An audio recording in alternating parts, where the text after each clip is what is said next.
this is what's coming up in the show. To power a new generation of self-driving vehicles. Synthesia, leading the world in AI-powered video.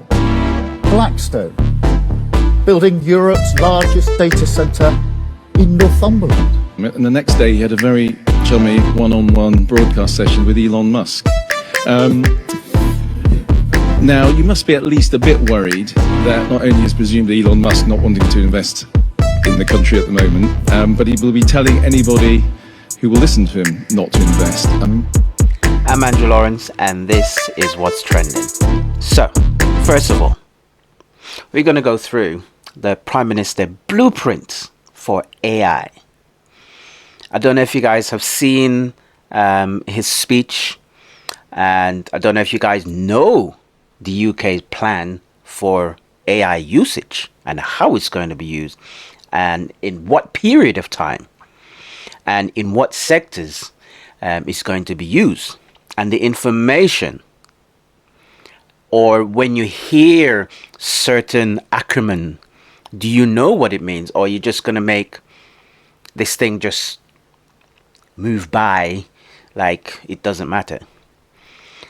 All these things will affect our future, our children's future, but it's in a good way. AI is not bad. AI is good if it is regulated in a good way. But anyway, I've got here the Prime Minister blueprint. Anybody can access this. I will leave a link of this in the bio down below. So it's just the Prime Minister set out the blueprint to turbocharge AI here in the UK. Prime Minister Keir Starmer.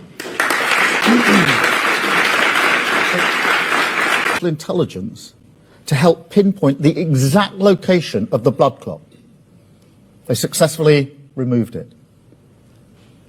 Now, as you know, with strokes, it's always a race against the clock. Too slow, and the patient may die. And every second of delay increases the risk of paralysis. But in Deb's case, with AI, the whole procedure took less than 3 minutes. It saved her life. I spoke to her this morning, and she's always been really clear about this. She said if that blood clot hadn't been removed, she wouldn't be here right now. I wouldn't have spoken to her this morning. That's the power of AI in action. And I've seen a version of this in Coventry, in the hospital there. They showed me how this works with strokes, finding the clot. They've got a big screen with the brain pulsating. And it's really complicated. You've got to get the right point straight away as quickly as you can. It's revolutionary in terms of stroke care.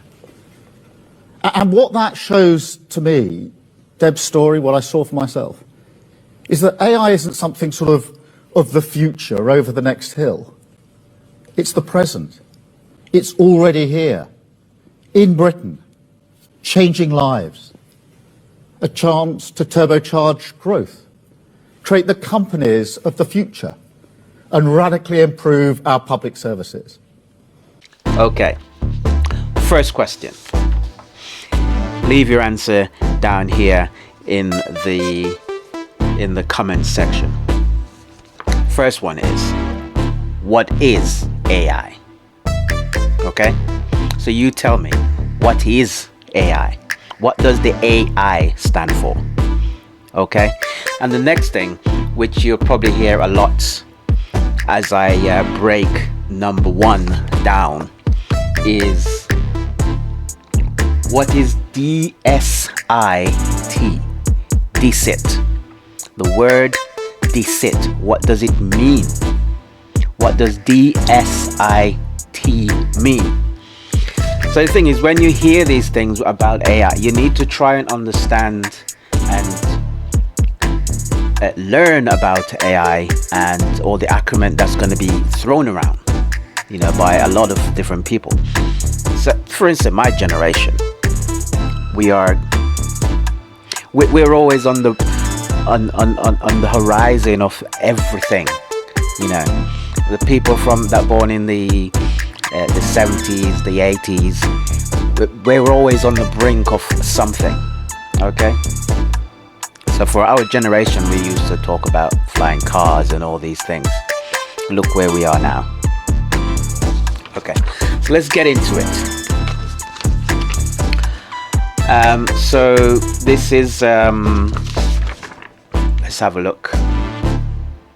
Yes, so this has been some press release from his speech.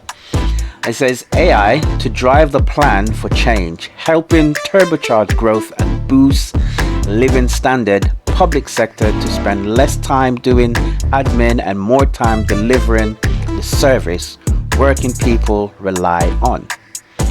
Detected AI growth zone to speed up planning for AI infrastructure. So the infrastructure plan is there's a 14 billion pounds. So that will help generate about 13.2 thousand jobs committed by private leading tech firms following AI action plan. So, as you read down further, artificial intelligence will unleash across the UK to deliver a decade of national renewal under a new plan announced today, which was on the 13th of January. In a marked move from the previous government's approach, the Prime Minister is throwing the full weight of Whitehall behind industry by agreeing to take forward all 50 recommendations. So what do you mean, Andrew, by all 50 recommendations? What recommendations are you talking about? Okay. So the tech industry has given Downing Street or government recommendations of how they can take AI forward and build in the UK. So it's got AI, also AI opportunity. So these links will be leave in the comments, in the bio section as well, and all the recommendations. Okay, but this video won't go through all 50 recommendations today. I'm just going to go through the plan first, and then we will go through the recommendation, just so you understand where all this is coming from. Okay, so AI is already being used across the UK. We all know, we all have our devices, we all have phones. We use AI in some ways, ChatGPT. So these kind of AI it's not a doing AI where it will take over some of our duties. I forgot what it's called, but I will get back to you on that one. So AI already being used across the UK. It is being used in hospitals and up and down the country to deliver better, faster and smarter care, spotting pain for people who can't speak, diagnosing breast cancer quicker and getting people discharged quicker.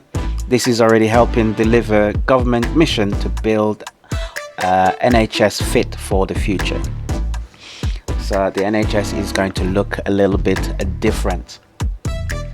So unveiling details of the government's AI Opportunities Action Plan today, the Prime Minister will say AI can transform the lives of working people. It has the potential to speed up planning, consolidation to get Britain building, help drive down admin for teachers so they can get on with teaching our children, and feed AI through cameras to spot potholes and help improve lives.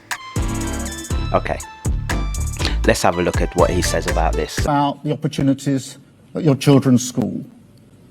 AI can help teachers plan lessons tailored to your children's specific needs. If you're worried about waiting times, aren't we all? AI can save hundreds of thousands of hours lost to missed appointments, because it can identify those on the list most likely not to turn up and help get them the support that they need, maybe change for a more convenient appointment. It can spot potholes quicker, speed up planning applications, reduce job centre form filling, help in the fight against tax avoidance. Okay, so that's what he have to say about potholes. Anyway, let's move on. Backing AI to the hilt can also lead to more money in the pockets of working people. The IMF estimate that if AI is fully embraced, it can boost productivity by much as 1.5 percentage point a year. If fully realized, these gains could worth up to an average of 47 billion to the UK each year over a decade. Okay, so this is another acronym. IMF. Okay, so if you know what IMF means, leave a comment down below, guys. Leave your comment down below if you know what IMF means. Leave your comment down below. The government will always use a lot of acronym, and it's up for us, the public, the normal people, to understand what they're talking about. Okay. What else is here? The plan puts an end to that by introducing new measures that will create decade AI growth zone that speed up planning permission and give them the energy connection they need to power up AI. And trust me, AI needs a lot of power. You know, if they're gonna have all these AI farms, you're gonna need a lot of power to power these farms. Okay, the UK occupies a unique place in the world. We can learn from the US and EU approach, delivering the dynamics, flexibility, and long-term stability that we know business want. So he's saying the UK. And this government won't be. Britain is going to shape the future. We're going to make the breakthroughs. We're going to create the wealth. And we're going to make AI work. So he's saying the UK is well placed for AI use. Take a look at what he says. For everyone in our country. So that this country can be at the forefront of that. I mean, Beth, the final thing on that, which is really important, is that we're really well placed for this. We're already in the top 3 or 4 in the world when it comes to AI. So this isn't a race where all countries of the world are sort of starting on the same line. So yes, so he's also confident in his team to be able to deliver on what he's saying. So artificial intelligence will drive incredible change in our country. From teachers personalizing lessons to supporting small businesses with their record keeping to speeding up planning application, if it has the potential to transform the lives of working people. Right. So if you're worrying about the NHS and your information, your personal information about the NHS, that obviously your health, or all that kind of information, what illness you have, you know, and any kind of information that the NHS have, you don't have to worry about it, because it's not like information that, say, Facebook or any website you use, that when they gather your information, your emails and whatever, they keep all those information and then sell it on to the highest bidder. So with the NHS and with AI and all this information that they will have, obviously it's going to stay managed by government and not going to be sold off. So sell off your information to private equities. So don't worry about that. This is the next one. But yeah, industry needs government that is on their side. One that won't sit back and let opportunities slip through its fingers. And in a world of fierce competition, we cannot stand by.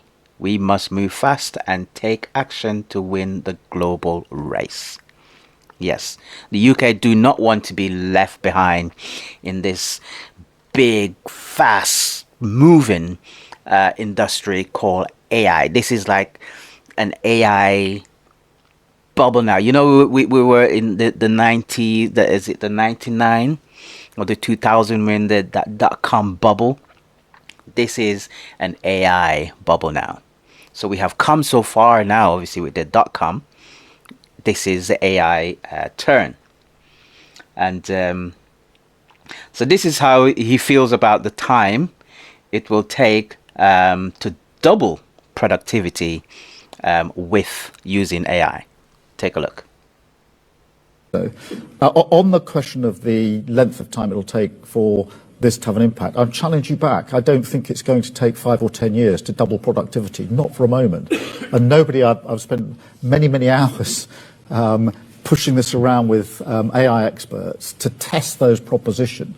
And I'm absolutely confident that the timeframes we're talking about here are much shorter than that, and that productivity, it's not a sort of 10% increase in productivity. We're talking about many who say productivity will double in a very short period of time. That's the potential for the difference that it would make.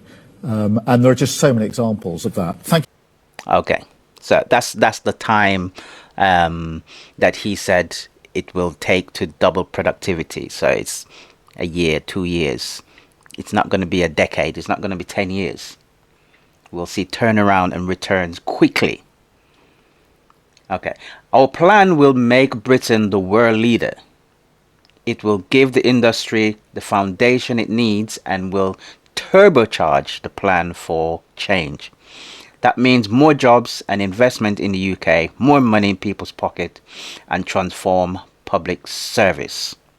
That's the change the government is delivering. Doing what's best for the UK interests. Okay. So moving on. If it comes as 3 major tech companies, Vantage. Okay, guys. So these people who is going to be the top tech companies here in the UK. So you need to know who these people are. You need to know who their companies are. So there is Vantage Data Centers, okay, and Nescal and Kendral. I will all this on there. Have committed to 14 billion pounds investment in the UK to build the AI infrastructure in the UK. Need to harness the potential of this technology and deliver over 13,000 jobs across the UK. That's on top of the 25 billion already in AI investment announced at the International Investment Summit. So, I think there was, Elon Musk must have said something about not wanting to invest in the UK, or telling people not to invest in the UK. Who the hell are you? Listen, you've got your broken America to take care of. Stay out of people's business. Look after your own country. Anyway, this is how he answered the question that was put to him about Elon Musk and what he was saying. Take a look. Thank you very much. Let us go to Andy at Channel 5. Thank you, Prime Minister. Andy Bell, 5 News. Your predecessor had an AI summit, and the next day he had a very chummy one-on-one broadcast session with Elon Musk. Now, you must be at least a bit worried that not only is presumably Elon Musk not wanting to invest in the country at the moment, but he will be telling anybody who will listen to him not to invest. I mean, what can you do about this? Well, Andy, I'm really pleased that very highly successful players within the sector have come out very strongly in support of the plan that we've put on the table in the last day or two. And that is really significant because in the end, as I said in my speech, they are the ones that will be making the breakthroughs of the future. They are the ones that are deciding where is it that they want to have their office, where is it they want to have their staff. And they're not just saying that they like the plan, they're voting with their feet, if you like, and they're setting up their offices in London, in this country. So I'm really pleased about that. We will work with anybody in this sector, by the way, whether it's Elon Musk or anybody else. We're a government that's focused on being number one when it comes to AI and working with all. But I'm very pleased by what's already been said by some of the key people in this field. So like a true trooper, people within politics, they never really answer a question directly. I love the way he goes around it, but still kind of addressed it towards the end. Anyway, Vantage Data Center, which is working to build one of Europe's largest data center, comprised in Wales, plans to invest over 12 billion in data center across the UK, creating over 11.5 thousand jobs in the process. Okay, so guys, there is a lot in this to go through.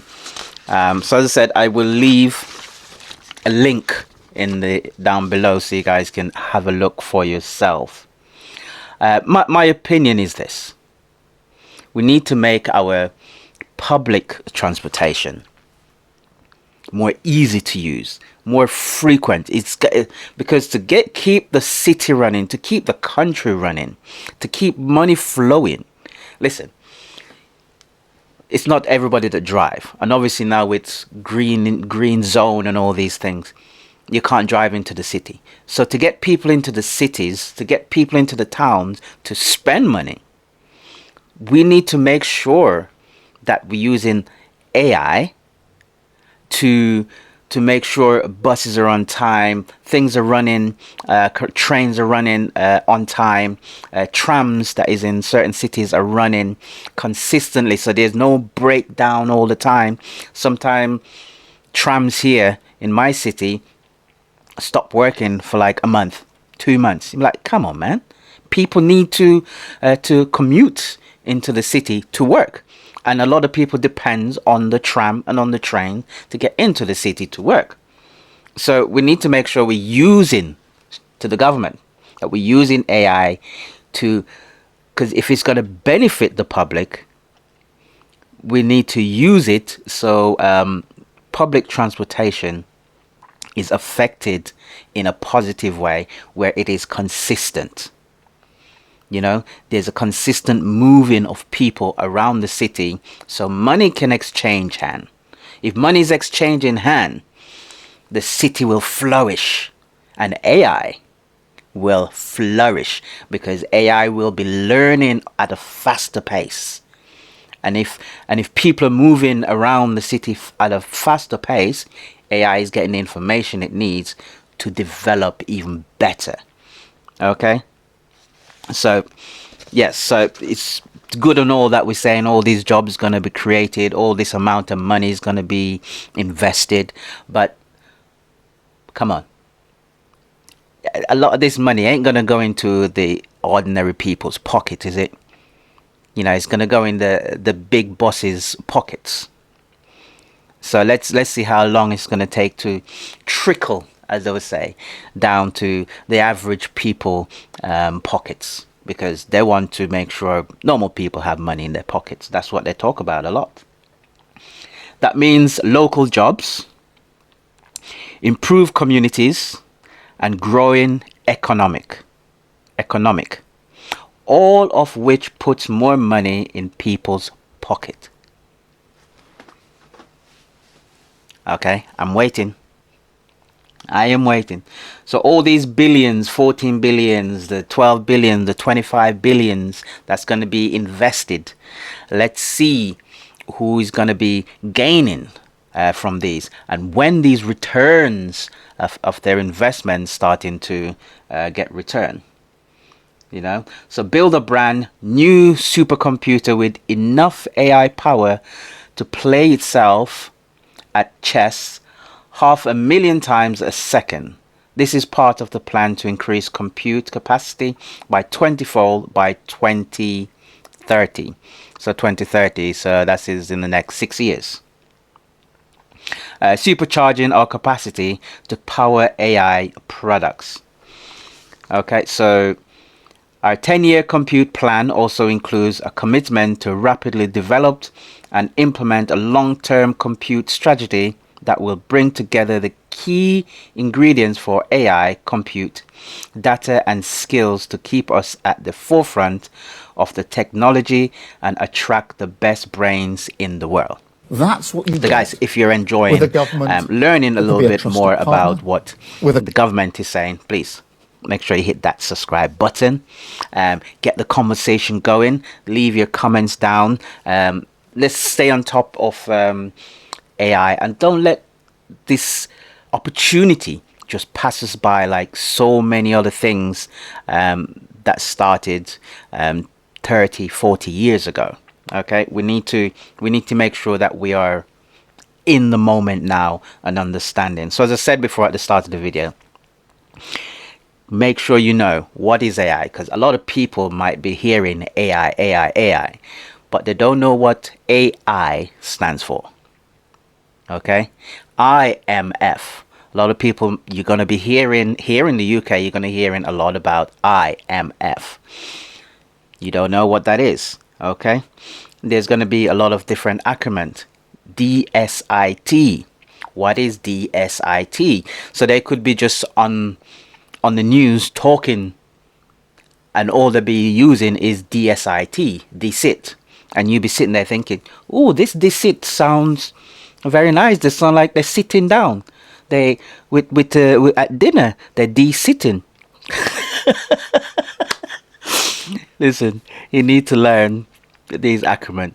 DSIT. So if you know what DSIT mean, leave your comment down below and let's continue this journey of conversation. So guys, thank you so much for tuning in. I hope you've enjoyed this video and learned a little bit more about what the UK government is planning to use AI for the future. Okay, so there will be a part 2 video coming out, and that will be about the opportunities within AI for normal people, and all 50, I will be going through all 50 recommendation that was given by these tech companies of how the AI will run. So a lot of these will come out this year, summer, in spring. What else? Yeah, so a lot of these is for summertime, spring. So yeah, so I will go through a lot more so you guys can understand and keep on top of AI. Like me, I want to learn, I want to understand. So okay guys, so I will continue more with this in the next video. So I see you next time, guys.